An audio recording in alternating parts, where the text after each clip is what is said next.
Hi കൂട്ടുകാരെ, ഞാൻ ഇന്ന് നിങ്ങൾക്കൊരു കുഞ്ഞിക്കഥ പറഞ്ഞു തരാം. എല്ലാവർക്കും കഥ കേൾക്കാൻ ഇഷ്ടമാണോ? ഞാൻ ഇന്ന് പറയാൻ പോകുന്ന കഥയാണ് ആമയും മുയലും ഓട്ടപ്പന്തയം നടത്തിയ കഥ. അങ്ങ് ദൂരെ ഒരു കാട്ടിൽ ഒരു ആമയും മുയലും ഉണ്ടായിരുന്നു. അവർ സുഹൃത്തുക്കളായിരുന്നു. ആമയ്ക്ക് വളരെ പതുക്കെ നടക്കാനുള്ള കഴിവേ ഉള്ളൂ. എന്നാൽ മുയലിനാകട്ടെ നല്ല വേഗത്തിൽ ഓടാനുള്ള കഴിവുണ്ട്.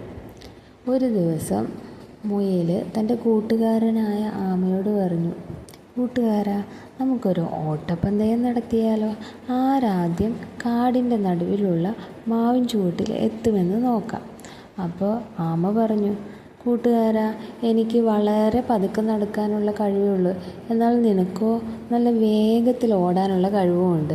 നമ്മൾ തമ്മിൽ ഓട്ടം മത്സരം നടത്തിയാൽ നീയേ ജയിക്കുകയുള്ളൂ. പിന്നെ എന്തിനാണ് ഒരു മത്സരം? അപ്പോൾ മുയൽ പറഞ്ഞു, അത് സാരമില്ല, നമുക്കൊന്ന് നടത്താം. അങ്ങനെ മനസ്സില്ലാ മനസ്സോടെ ആമ തൻ്റെ കൂട്ടുകാരന് വേണ്ടി ഓട്ടപ്പന്തയം നടത്താൻ തീരുമാനിച്ചു. അങ്ങനെ അവർ ഓട്ടപ്പന്തയം ആരംഭിച്ചു. മുയൽ നല്ല വേഗത്തിൽ മുന്നിലോടി വിജയസ്ഥലത്തിനടുത്തെത്താറായി. ഈ സമയം ആമ പതിയെ പതിയെ പുറകെ നടന്നു വന്നു. അപ്പോൾ നമ്മുടെ മുയൽ എന്ത് ചെയ്തെന്നോ, ആമ വരാൻ വേണ്ടി ഒത്തിരി സമയമെടുക്കും, കുറച്ച് നേരം വിശ്രമിക്കാമെന്ന് പറഞ്ഞ് അവിടെ കണ്ട ഒരു മരത്തിൻ്റെ ചുവട്ടിൽ ഇരുന്നു. അങ്ങനെ ഇരുന്നപ്പോൾ നല്ല കാറ്റ് വീശി. കാറ്റേറ്റ് മുയൽ അവിടെ ഇരുന്ന് ഉറങ്ങിപ്പോയി. ഈ സമയം നമ്മുടെ ആമ പതിയെ പതിയെ നടന്ന് കാടിൻ്റെ നടുവിലുള്ള മാവ് മരത്തിൻ്റെ ചുവട്ടിലെത്തി. ഓട്ടപ്പന്തയത്തിൽ ഒന്നാമതായി. ഈ സമയം നമ്മുടെ മുയൽ ഉറക്കത്തിൽ നിന്ന് എഴുന്നേറ്റ് വേഗം ഓടി മാവിൻ്റെ ചുവട്ടിലെത്തി. അവിടെ ചെന്നപ്പോഴോ മുയൽ ചമ്മിപ്പോയി.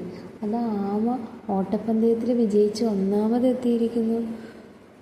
മുയലിന് തൻ്റെ അമളി മനസ്സിലായി. ആകെപ്പാടെ ചമ്മിപ്പോയ മുയലിന് തൻ്റെ അഹങ്കാരമാണ് എല്ലാത്തിനും കാരണമെന്ന് തിരിച്ചറിഞ്ഞു. കൂട്ടുകാരെ, ഈ കഥയിൽ നിന്ന് നിങ്ങൾക്ക് എന്താണ് മനസ്സിലായത്? അതോ നമ്മുടെ കഴിവുകളെക്കുറിച്ച് ഓർത്ത് നാം ഒരിക്കലും അഹങ്കരിക്കാൻ പാടില്ല. അപ്പോൾ ഇന്നത്തെ കഥ ഇവിടെ തീർന്നിരിക്കുന്നു. അടുത്ത ദിവസം നമുക്ക് അടുത്ത കഥയുമായി കാണാം. Bye bye.